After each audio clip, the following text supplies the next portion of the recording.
अस्सलाम वालेकुम स्टूडेंट्स, कैसे हैं आप सब लोग। तो आज का जो हमारा टॉपिक है वो है coefficient of determination R square से इसे हम जाहिर करेंगे। ठीक है, नोटेशन इसकी आर स्क्वायर है और जैसे कि आपको मालूम है आर जो होता है वो आपके पास कोफिशिएंट ऑफ कोरिलेशन होता है। ठीक है, जब आप इसका आर स्क्वायर फाइंड आउट कर लेंगे तो इसका मतलब ये हो गया कि आपने फाइंड आउट कर लिया है कोफिशिएंट ऑफ डिटर्मिनेशन। तो मिड से पहले आप लोगों ने जिस तरह से आर फाइंड आउट किया था, मैं आप लोगों को फार्मूला दिखा देता हूँ। ये फार्मूला, इसी फार्मूले से आप आर फाइंड आउट कर सकते हैं। तो जब आप उसका स्क्वायर कर लेंगे तो आपके पास क्या आ जाएगा, कोफिशिएंट ऑफ डिटर्मिनेशन आ जाएगा। ठीक है, तो एक क्वेश्चंस को अप्रोच करने के मुख्तलिफ टेक्निक्स होती हैं, एक से ज़्यादा मेथड होते हैं। आप लोग फाइंड आउट कर सकते हैं कोफिशिएंट ऑफ डिटर्मिनेशन दूसरे मेथड से भी। ठीक है, सो आप लोग चाहें तो इस फार्मूले से कर लें, जैसे कि आप लोग की प्रैक्टिस होगी। कैलकुलेटर की हेल्प से भी कर सकते हैं और फिर जो भी आपके पास आर आ जाए आप उसका स्क्वायर कर लें। ठीक है, तो आपके पास क्या आ जाएगा, कोफिशिएंट ऑफ डिटर्मिनेशन आ जाएगा। और चाहें तो आप ये जो फार्मूला है जिससे मैं आज आप लोगों को प्रैक्टिस करवाऊंगा, इस फार्मूले से भी आप कर सकते हैं। तो कोफिशिएंट ऑफ डिटर्मिनेशन होता क्या है, ये आपके पास एक स्टैटिस्टिकल मेजर है।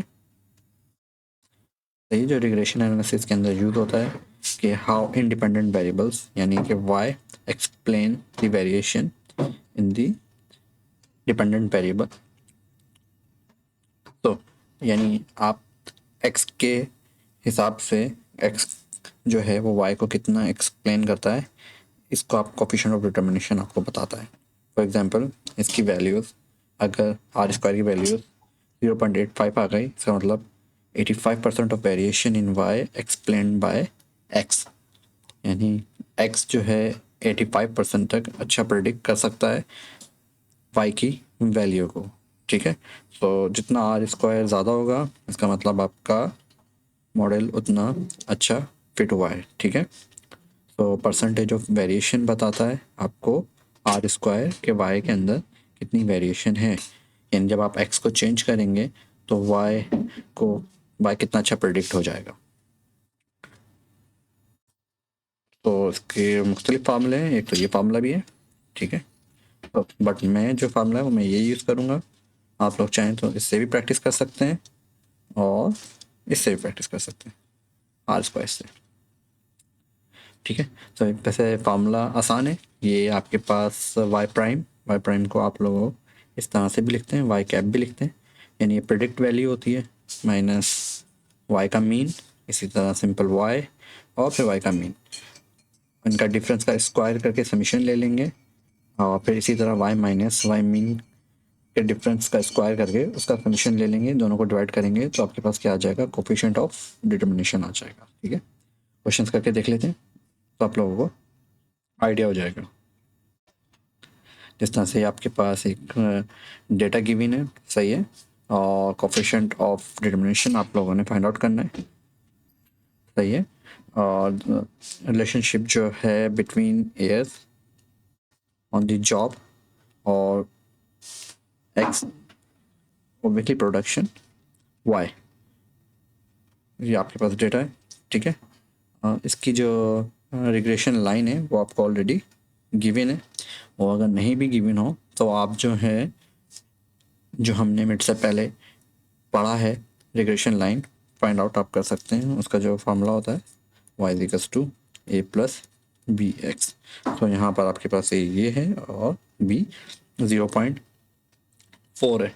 तो इस तरह से आपके पास रिग्रेशन लाइन गिवन है। सो फार्मूला अगर मैं आपको दोबारा से दिखा दूँ, फार्मूला आपके पास क्या है, प्रेडिक्शन माइनस मीन और फिर y माइनस मीन। तो फार्मूला हमारे पास क्या है, आर स्क्वायर का prediction minus mean square divided by summation y minus mean. ठीक है, स्क्वायर। तो इस तरीके से जब आप इस टर्म को सॉल्व करेंगे राइट हैंड साइड को, तो आपके पास वैल्यूज आ जाएगी आर स्क्वायर की। सो देखा जाए तो मेरे पास कॉलम है वाई का, और बाकी कॉलम मैं खुद बना लूँगा, वाई प्रेडिक्शन निकाल सकता हूँ मैं, ठीक है। तो करें इस क्वेश्चन को सॉल्व। और ये इसका स्कैटर्ड प्लॉट है, ठीक है, जो आपको पता है स्कैटर्ड प्लॉट किस तरह से आप बना सकते हैं कि एक्स के क्रॉसपॉन्डिंग आप वैल्यू पुट करेंगे, और ये रिग्रेशन लाइन है, कौन सी लाइन है, रिग्रेशन लाइन, ये वाली लाइन है। जब आप इसको ड्रॉ करेंगे तो ये कुछ आपको ऐसी नज़र आएगी, ठीक है, यानी ये बेस्ट फिट लाइन है। ओके, तो अब मैं टेबल बना लेता हूँ, ठीक है।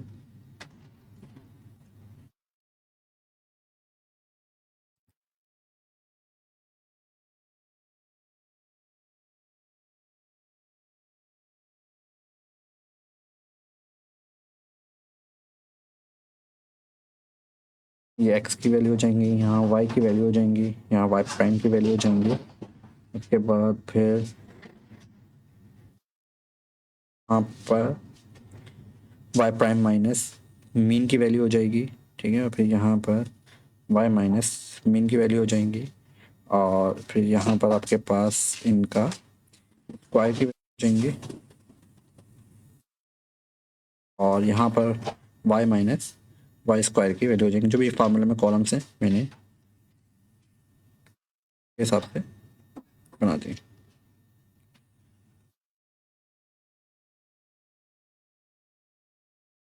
तो ठीक है, तो ये आपके पास एक्स था, ये आपके पास वाई था। एक्स आपके पास था 14, 7, 3, 15, 11, 6, 5, 3, 9, 7, ठीक है। चेक करें, ठीक है। तो फॉर्मूले के हिसाब से अब आपको क्या चाहिए, वाई प्रेडिक्ट चाहिए, वाई मीन चाहिए। तो सबसे पहले वाई मीन निकाल लें। वाई मीन यहाँ पे निकाल सकते हैं। वाई मीन के लिए ये वैल्यूज आपके पास हो जाएगी 30, ठीक है। So summation Y divided by N 30 divided by 5, तो आपके पास 6 मीन आ गया, ठीक है। सो वाई मीन आ चुका है आपके पास, okay. Y predict,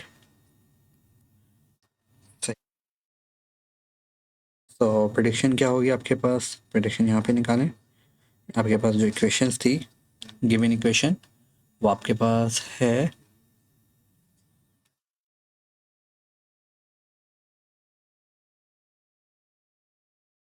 y cap is equals to 2 plus 0.4x 0.4x, ठीक है। अब जैसे जैसे आप x पुट करेंगे आपको y प्राइम मिल जाएगा, y कैप मिल जाएगा। सो इसको मैं कर देता हूँ 14, सो 0.4 14, ठीक है। फिर कर देंगे y cap is equals to 7,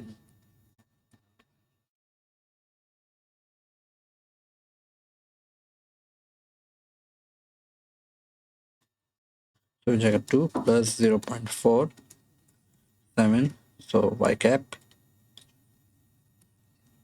3, 2 plus 0.4 3, y cap is equals to 15, 2 plus 0.4 15, इसी तरह y cap आपके पास हो जाएगा 11, 2 प्लस 0.4 11। तो गाइस इसको अगर आप कैलकुलेटर की हेल्प से सॉल्व करेंगे तो आपके पास जो आंसर आ जाएगा ये आ जाएगा 7.6, 4.8, 3.2, 0, 6.4। गाइज ऐसा है कि आप लोग खुद से कैलकुलेटर से वेरीफाई कर लीजिएगा। तो मैं वैल्यूज डायरेक्ट यहाँ पे लिख देता हूँ, ये हो गया 7.6, 4.8, 3.2, 0, 6.4, ठीक है। ओके, फार्मूले के हिसाब से फार्मूला मुझे जो था वो आर स्क्वायर का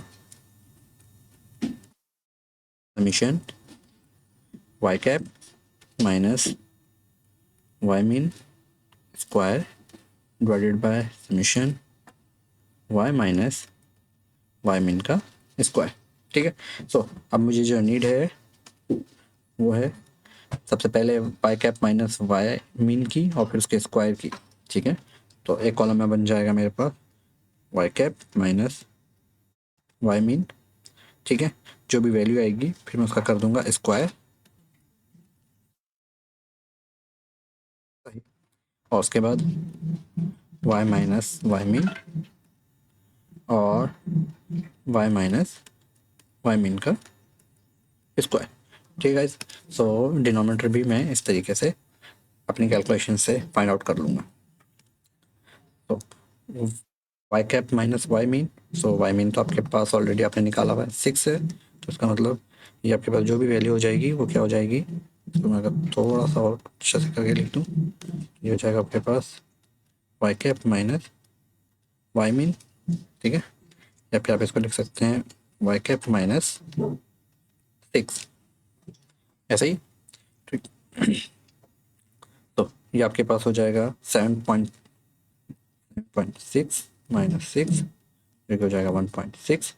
सो अब मैं छोटी वैल्यू है तो मैं डायरेक्ट लिख लेता हूँ। आप लोगों को अगर ये चीज़ क्लियर ना हो तो कैलकुलेटर से आप लोग कर लीजिएगा। 2.8, 2.0, 0.4, ठीक है। अब इसी चीज़ का मुझे स्क्वायर करना है, तो 1.6 का स्क्वायर क्या हो जाएगा 2.56, 1.44, 7.84, 4.0, 0.16, ठीक है। अब नेक्स्ट में मुझे क्या करना है, y minus Y mean find out करना है। मीन आप लोगों को अगेन पता है 6 है, तो मैं इसको भी थोड़ा सा लिख लेता हूँ ऐसे, y माइनस वाई मीन, और इसको मैं लिख सकता हूँ y माइनस 6। तो y आपके पास है 6, तो 6 माइनस 6 इज इक्वल्स टू 0। बाकी वैल्यूज आप इजीली लिख सकते हैं, जैसे -1, -3, 3, 1, ठीक फाइंड आउट किया है मैंने। ओके, सो अब इसका स्क्वायर कर लेते हैं, 0, 1, 9, 9, 1, ठीक है। आपको समझाइए स्क्वायर का और इस स्क्वायर का, तो ये जो स्क्वायर है ये तो हो जाएगा आपके पास 20, ठीक है। और ये स्क्वायर जो है आपके पास, इसको कैलकुलेटर से करके देख लेते हैं, ये आपके पास आएगा 16, ठीक है स्टूडेंट। जस्ट कुछ नहीं करना, आप फार्मूला यूज़ करें R square, so this is equal to summation, again formula लिख लेता हूँ मैं, Y cap minus Y mean का square divided by summation Y minus Y mean का square which is equals to 16/20, which is आपके पास, अब इसे कैलकुलेट कर लें, आपके पास जो वैल्यू आ जाएगी वो आ जाएगी 0.0। So guys, we can say that 80% of the variation in weekly production y is determined, so the यानी 80% जो वेरिएशन है वो एक्सप्लेन की जा सकती है किस हिसाब से, एक्स के हिसाब से।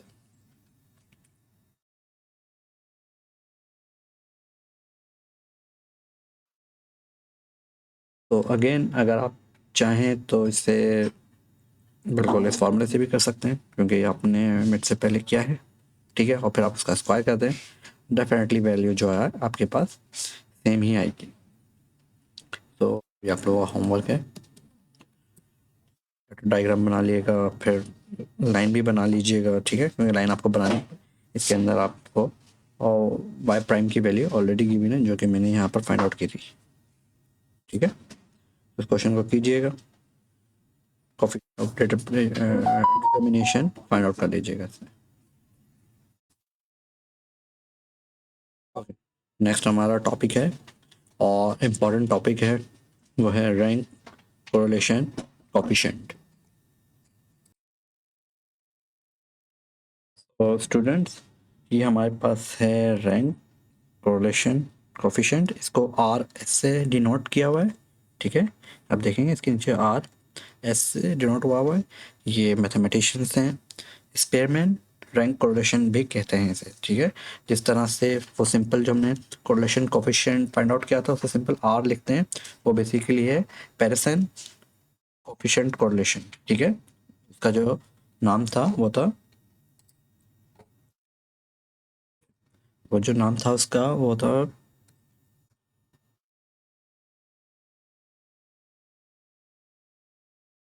Pearson correlation coefficient.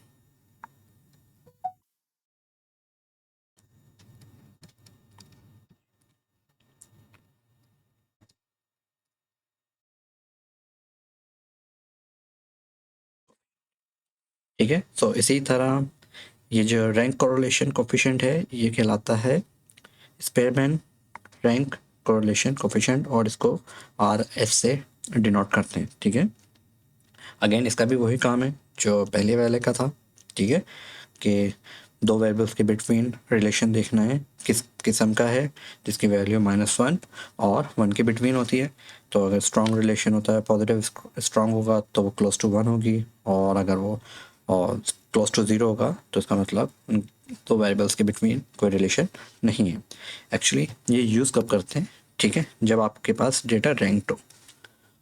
सही है, और आपको पता है डेटा जो होता है रैंक कब होता है? जब डेटा आपके पास ऑर्डिनल होता है। ठीक है, और आप देखेंगे कि इस तरह का जो डेटा होता है वो नॉन लीनियर होता है।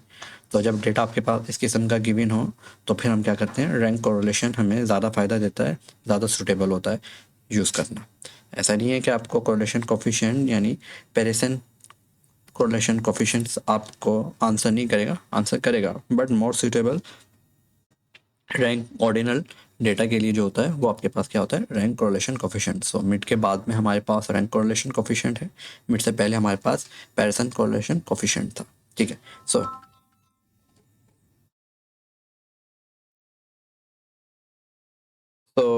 गाइस, फार्मूला जो है इसका आसान है, यानी उसके अंदर जो आपने पैरिसन कोरिलेशन कोफिशिएंट फाइंड आउट किया था उसके अंदर कैलकुलेशन ज़्यादा थी, बट इसमें कैलकुलेशन नहीं है ज़्यादा। ठीक है, इसके अंदर देखें है ही क्या, एन, डेफिनेटली वो तो आप काउंट कर ही लेंगे, 6 7 8 जो भी होगा, नंबर ऑफ रोज होंगी। ठीक है, डी डी क्या है बेसिकली आपके पास, डी है डिफरेंस बिटवीन रैंक्स। सही है, जिस तरह से आपको रैंक्स गिवन है उनका जो डिफरेंस है वो डी है, जो कि डेफिनेटली इजी है फाइंड आउट करना, विदाउट कैलकुलेटर भी कर सकते हैं। और जैसे आप इस फार्मूले के अंदर पुट करेंगे तो आपके पास सेपरेटमेंट्स रैंक कोरिलेशन कोफिशिएंट आ जाएगा। ठीक है, कर लेते हैं एग्जांपल्स। ओके, पहले ये देख लेते हैं, एंड जो आपके पास नंबर ऑफ ऑब्जर्वेशन है।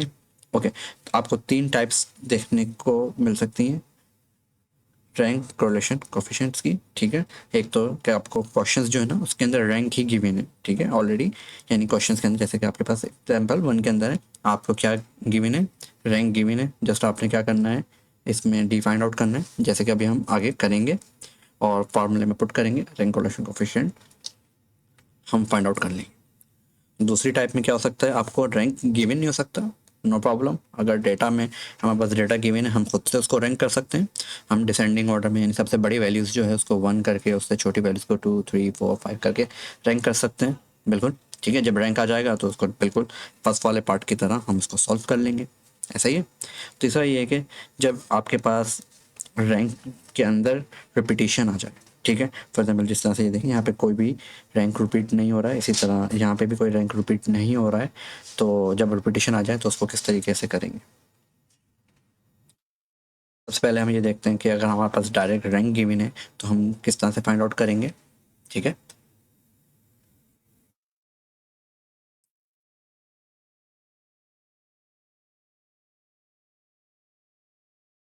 सबसे पहले मैं ऐसा करता हूँ, कॉलम बना लेता हूँ।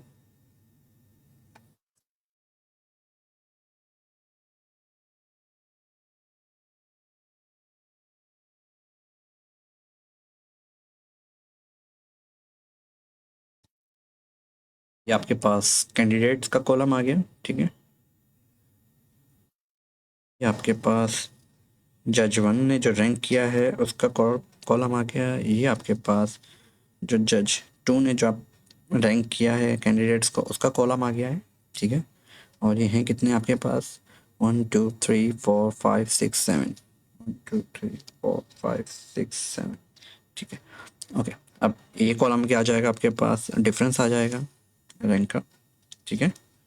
और ये जो है आपके पास डी स्क्वायर आ जाएगा, जो कि आपको फॉर्मूले में गिवन है। ओके, ठीक है। सो यहाँ पे आपके पास कैंडिडेट्स आ गए जो आपके पास है A B C D E F G, ठीक है। और जज 1, जज 1 कहते थे, जज 1 ने जो ए को रैंक किया है, इस तरह जज 2 ने जो रैंक किया है, ठीक है। तो वालेकुम सलाम, ये हो जाएगा आपके पास 2 1, वालेकुम सलाम, 3 4। ओके, डी क्या हो जाएगा आपके पास 1 माइनस 2,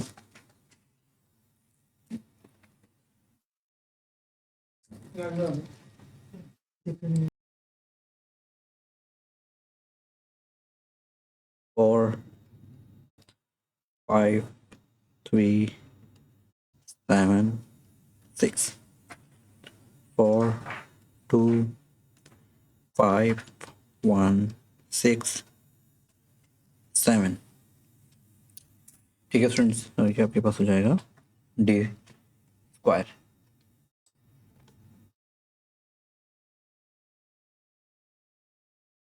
तो फॉर्मूला मेरे पास क्या है रैंक का, इसको आप आर एस भी लिख सकते हैं।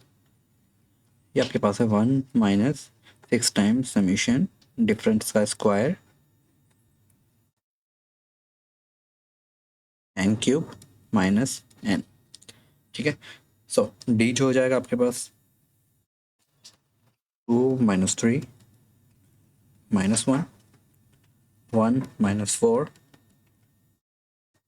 3, 4 minus 2 2, 5 minus 5 0, 3 minus 1 2, 7 minus 6 1, 6 minus 7 minus 1। तो स्क्वायर कर देंगे 1 9 4 0 4 1 1, ऐसा ही है। और कैसे आपको चाहिए क्या डी स्क्वायर, तो जब आप डी स्क्वायर फाइंड आउट करेंगे ये आपके पास है क्या 20 10 14 18 19 20। सो आपके पास R S is two 1 minus 6 time D square आपके पास 20 एंड आपके पास थे 7 माइनस 7। ओके, फिर आपने जब इसको कैलकुलेट किया तो ये आपके पास कैलकुलेट 0.64, इस आपके पास रैंक कोरिलेशन आ गया। तो आप कह सकते हैं कि पॉजिटिव मॉडरेट रिलेशन है जज 1 और जज 2 ने जो रैंक किया है एक्स और वाई के बिटवीन भी कह सकते हैं। ओके, रैंक कोरिलेशन आपके पास 0.64 आ गया। नेक्स्ट एग्जांपल्स पे चलते हैं।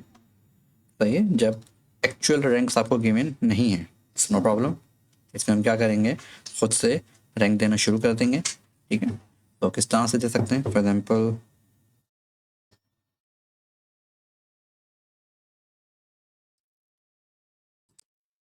तो स्टूडेंट्स रैंक देना शुरू करते हैं, ठीक है।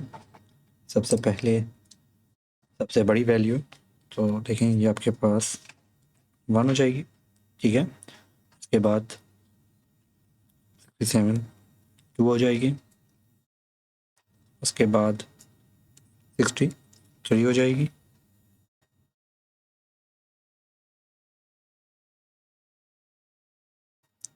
उसके बाद 4 5 6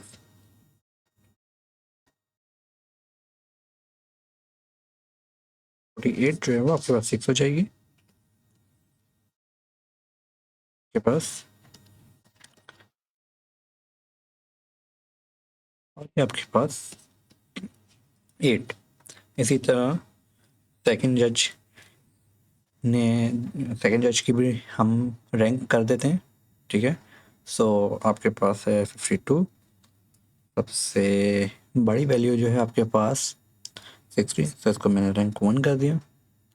इसी तरह 55 56 रैंक 2 हो गया।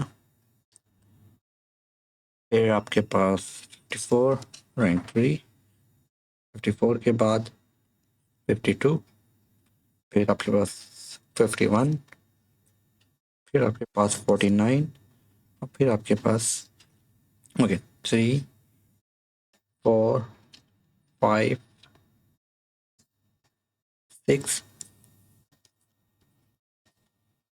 7 8। सो अब मैं ऐसा करता हूँ, टेबल बना लेता हूँ।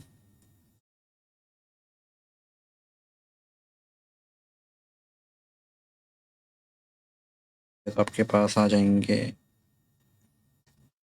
कैंडिडेट्स, जज 1,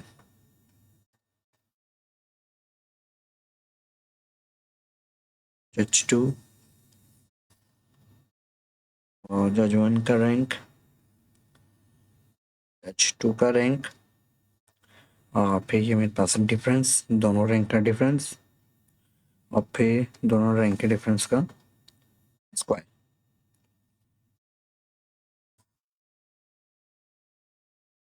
ठीक है, तो ये आपके पास आ जाएंगे।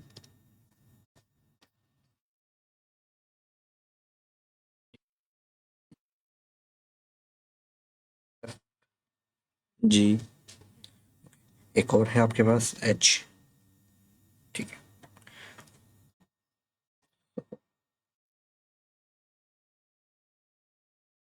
है, तो इसको हम क्या करते हैं, थोड़ा सा। अस्सलाम वालेकुम। वालेकुम अस्सलाम। क्या हाल है भैया? ठीक है,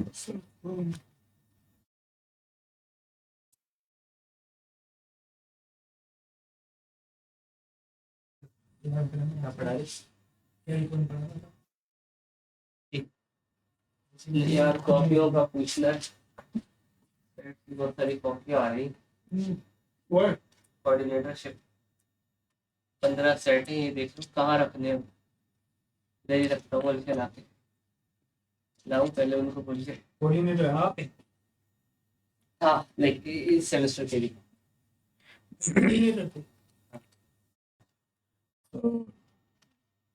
हालात की सितम गरीबी है, क्या बोले। नाम भूल गया मैं। अदील राइट? जज 1, आसान नहीं है भाई। जज 2, 700 स्टूडेंट। सो ये हो जाएगा 1। ये गलती पेपर में हो जाए। ये अभी आधे आधे से भी कम। सो ये तो चेक आप देंगे मैं आपकी बात कर रहा हूँ। रैंक इन क्वेश्चन पेपर बना दे। जज 1 के असेसमेंट को, सही है, 15-20 क्लासों में जाके रैंक इन जज 2 के असेसमेंट। ठीक है, सो ये आपके पास हो जाएगा 52 67 40 72 55 48 60 43 सेम 52 51 43 54 56 40 60 49। ओके, ये रैंक मैं ऊपर कर चुका हूँ ऑलरेडी, इसे हम लिख लेते हैं। कौन सी वाली बोली आपको? 52 यानी जज 1 का जो रैंक था 52 पे वो 5 है आपके पास। सो 5 2 8 1 4 6 3 7 4 5 7 3 2 8 1 6। ओके गाइस, ये हो जाएगा आपके पास J1 माइनस J2 यानी आपके पास आ जाएगा D। ठीक है, सो this is 5 minus 4 1 minus 3 that is 1 minus 2 2 minus 2 2 1। So D square 1 का स्क्वायर 1 9 1 4 4 4 4 1। सो गाइस, इसका जो सम हो जाएगा 28 और formula RS 1 minus 6 time D square divided bye n cube minus का n।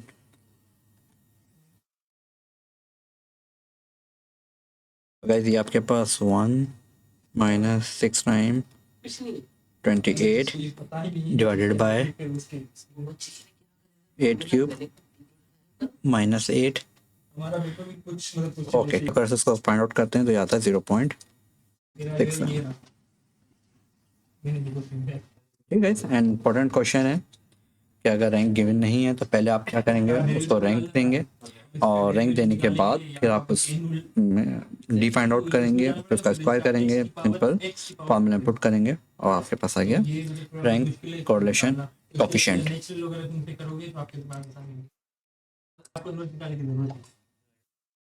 यहाँ पे आप लिख रहा है, इसमें आप 1 पुट करोगे तो आपके पास, क्योंकि आपको सिर्फ एक पॉइंट के लिए इसका इनवर्स चाहिए, उसके लिए सिंपल फंक्शन में दिया, उसमें आप 1 पुट कर दो और प्लस 7। हाँ, ये बात सही। ओके गाइस, इसके अंदर जो हमने थर्ड टाइप देखी थी, ये रैंक के अंदर आपको देखने को मिल सकती है कि जब आपके पास रैंक एक जैसे आ जाए, ठीक है, इस तरह से समझें। इससे पहले जो आपने क्वेश्चंस किया है उसके अंदर कोई भी नंबर जो था वो रिपीट नहीं हो रहा था। फॉर एग्जाम्पल इसके अंदर देखें, यहाँ पे आपके पास 10 रिपीट हो रहा है, ठीक है, और देखें 16 रिपीट्स हो रहा है। इस तरीके से जब आपके पास जो डेटा है उसके अंदर नंबर रिपीट्स हो रहे हों तो फिर हम जो है रैंक का फार्मूला ये वाला यूज़ करते हैं। ठीक है, सो इसका भी हम देख लेते हैं किस तरीके से करते हैं। फार्मूला देखें, डी तो आपको पता है, टी टी जो कि आपके पास रिपीटिशन है, जो कि रैंक रिपीट हो रहा है, उसको हम टी से शो करेंगे। एक दफ़ा करके देख लेते हैं ताकि आप लोगों को अच्छे से आइडिया हो जाए।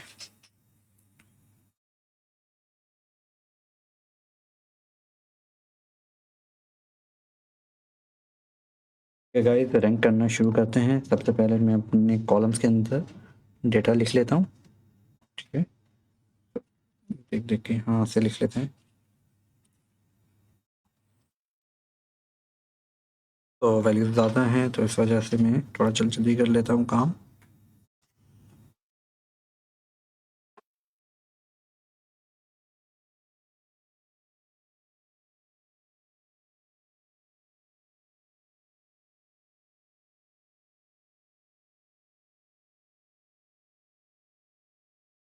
ओके,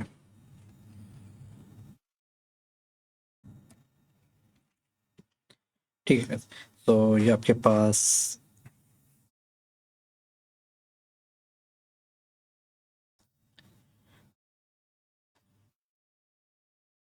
ये स्टूडेंट्स आ गए हैं, A B C D E F G H I J.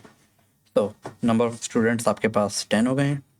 So trial 1 इसको मैं x कह देता हूँ, या इसको आप 1 ही कह दें, इसे आप ट्रायल 2 इसे 2 कह दें, ठीक है। पहले लिख लेते हैं फिर मैं इसे रैंक कर दूंगा।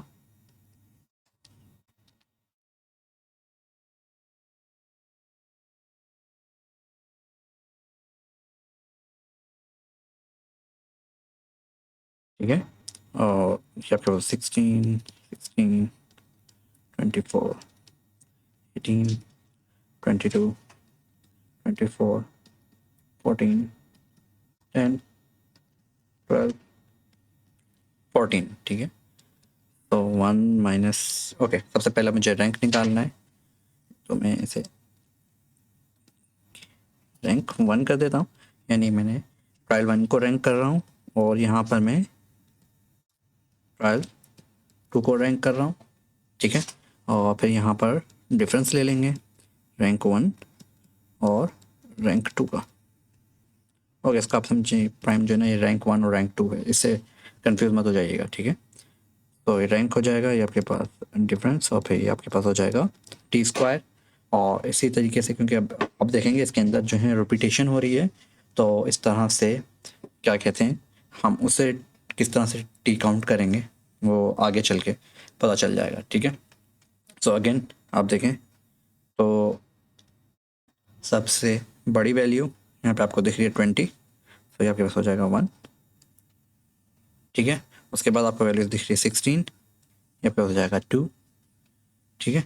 इसी तरह ये आपको वैल्यूज दिख रही है 15, तो ये आपके हो जाएगा 3। इसी तरह आपको वैल्यूज दिख रही है 16 के बाद 15 के बाद 14, तो ये आपके पास हो जाएगा 4, ठीक है। और इसी तरह आपको 14 के बाद जो बड़ी वैल्यू दिख रही है वो है 11, आपके पास हो जाएगा 5। 11 के बाद गाइस अगर आप देखें 11 के बाद आपको दिख रहा है 10, 10। अब इसमें आप बताएं 6 किसको देंगे। फॉर एग्जाम्पल अगर आप इसको 6 देते हैं, ठीक है, तो ये आपके पास हो जाएगा 6। एक मिनट इसको देख लेते हैं, ये आपके पास हो गया 6, तो फिर इसको आप क्या कहेंगे 7। चलें, अगर आप इसको 6 कह रहे हैं तो इसको आप क्या कहेंगे 7। सो यहाँ पर आपके पास क्या हो जाएगी, कन्फ्यूजन हो जाएगी, ठीक है। तो आपने करना क्या है, जब आपके पास सेम नंबर होंगे तो आपने उनके रैंक का एवरेज ले लेना है, ठीक है। सो सेम नंबर क्या है आपके पास, फॉर एग्जांपल ये 10 6 है, ये 10 7 है, तो उसका एवरेज क्या हो जाएगा 6 + 7 डिवाइडेड बाय 2, जो कि क्या हो जाता है आपके पास 6.5, सिंपल, ठीक है। सो 10 को अब आप क्या दे देंगे, इसे भी 6.5 दे देंगे और इसे भी 6.5 दे देंगे। तो आप देखें एक तरह से किसी के साथ भी ज़्यादती नहीं हुई है, ठीक है। 6 के बाद 6.5, ओके 7 तक हो चुका है आपके पास, 7 तक हो चुका है, 7 के बाद 8, ओके, उसके बाद यही रखना ही हमारा, मैं रख लूंगा 6 के बाद आपके पास 7, 7 के बाद आप 8 जो हो जाएगा आपके पास, डेफिनेटली 10 के बाद 9 छोटा है, तो फिर आपके पास 8 हो जाएगा, फिर आपके पास ये 9 हो जाएगा और ये आपके पास 10 हो जाएगा। इस तरह से आपने इसको रैंक कर दिया है, ठीक है। आगे तो रैंक 2 करते हैं। रैंक 2 में आपके पास सबसे बड़ी वैल्यू जो है वो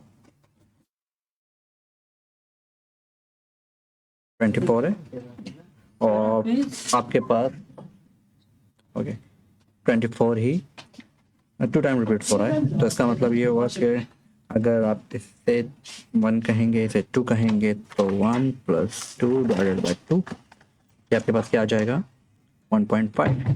तो इसका मतलब आप इसको भी 1.5 कह सकते हैं और इसे भी 1.5 कह सकते हैं, ठीक है। उसके बाद 22, इसको आप 2 कह सकते हैं। 16 अगेन, अब देखते हैं ये आपके पास है, एक 16 ये आपके पास है और 16 नहीं है, ठीक है सही है। इसको अगर आपके 2 था तो ये आपके पास हो गया 3, आपके पास हो गया 4, ऐसा ही है गाइस। यहाँ देखें कि ये जब 1 और 2 रैंक पूरा हो चुका है तो मैं इसे 2 नहीं दे सकता, मुझे इसे देना पड़ेगा 3, ठीक है। ये हो जाएगा 3, इसी तरह ये आपके पास हो जाएगा 4 और इसी तरह अब 18 के बाद जो स्मॉल नंबर है वो 16 है, ठीक है। तो अगर ये आपके पास हो जाएगा 5, ये हो जाएगा आपके पास 6, ऐसा ही है। सो 5 + 6 करें, 5 + 6 डिवाइडेड बाय 2, तो ये आपके पास कितना हो जाएगा 5.5। ठीक है, तो ये आपके पास हो गया 5.5 दो थे आप लोग। और ये आपके पास हो गया 5.5, और तो कहीं पर है नहीं 16, इसका मतलब 6 तक रैंक हो चुका है। अब आगे चलते हैं। सो 7 के लिए आपके पास 16 के बाद जो छोटा नंबर है वो आपके पास 14 है, और 14 भी 2 टाइम है, तो ये आपके पास हो जाएगा ये 6 के बाद ये हो गया 7, और ये आपके पास हो गया 8। तो 7 + 8 डिवाइडेड बाय 2, ये आपका हो जाएगा 7.5, 7.5, और ये आपके पास हो जाएगा 7.5, 7.5। उसके बाद 7.5 के बाद आपके पास 8 तक आप रैंक कर चुके हैं, फिर आपके पास हो गया 9, और फिर आपके पास हो गया 10। ठीक है गाइस, और ये रैंक माइनस करना ये कोई बड़ी बात नहीं है, ये आप कर लेंगे इजीली। 0 देख लो चला के। -1 सही -0.5 -1 -1 1 0.5। ठीक है, तो 1 का square 1, 6.25, 12.25, 0 1 0.25, 1 1 1 time to lock it again. 0.25। So guys simple, अगर आपके पास डी स्क्वायर हो जाएगा 24। तो गाइस और ऑलमोस्ट सब चीज़ें फाइंड आउट कर चुके हैं, डी फाइंड आउट कर लिया, एन फाइंड आउट कर लिया। अब अगर रह गया है तो वो आपके पास रह गया है टी।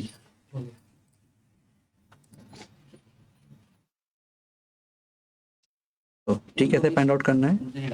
टी बेसिकली जो भी रैंक रिपीट्स हो रहे हैं उन्हें लिखना है आपने। ठीक है,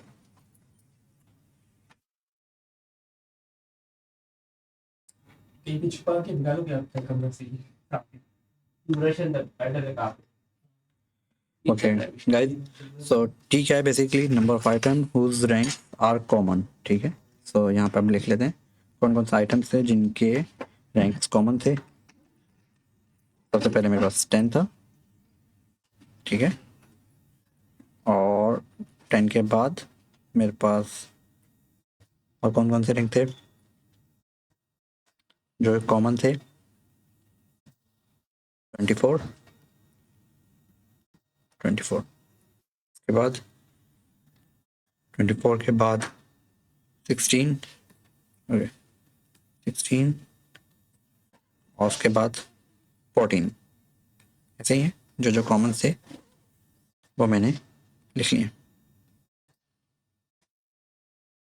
इसके अलावा तो कोई आइटम्स नहीं थे जो मेरे पास जिनके रैंक जो थे कॉमन आ रहे थे। ओके, नंबर ऑफ टी जिस तरह से फ्रिक्वेंसी लिखते हैं, कितने टाइम था 10 2 टाइम, 24 भी 2 टाइम, 16 भी 2 टाइम, 14 भी 2 टाइम, ऐसे ही था। ठीक है, अब वो हमारे पास जो फार्मूला है वो फाइंड आउट कर लेते हैं। तो T cube minus T divide by 12, this is T cube minus T divided by 12। तो गाइस ये क्या हो जाएगा? ये आपके पास हो जाएगा 2 का क्यूब -2 डिवाइडेड बाय 12। इसी तरह 2 का क्यूब डिवाइडेड -2 डिवाइडेड बाय 12, 2 का क्यूब -2 डिवाइडेड बाय 12, 2 का क्यूब -2 डिवाइडेड बाय 12, ऐसा ही है। सो ये आपके पास बेसिकली हाफ हो जाएगा, तो डेफिनेटली ये भी 0.5, 0.5 और 0.5। ओके, आपको जो फॉर्मूला में नीड है वो है समीशन की। तो आपने जब इसका सम कर लिया तो ये आपके पास सिंपल 2 आ गया। ठीक है, ऐसा करते हैं, बस अब जस्ट फॉर्मूले के अंदर पुट कर लेते हैं वैल्यूज़ और क्वेश्चंस को ख़त्म करते हैं। R this is 1 minus 6 time summation D का square minus summation T cube minus का टी डिवाइडेड बाय 12। ठीक है, थोड़ा सा इसको सही करते हैं। ये आपके पास हो जाएगा ऐसे, summation divided by N cube minus N 1 minus 6 time 24 plus 2 divided by N cube आपके पास हो जाएगा 10 का क्यूब माइनस 10। ठीक है, इसको आप कैलकुलेटर से फाइंड आउट करेंगे तो 0.843 आपके पास आ गया आर एस। जब आपके पास रैंक क्या हो, कॉमन हो। तो ये टॉपिक इतना ही गाइस। तो आप लोगों की अगर कोई क्यूरीज वगैरह हो तो आप लोग मुझसे पूछ सकते हैं।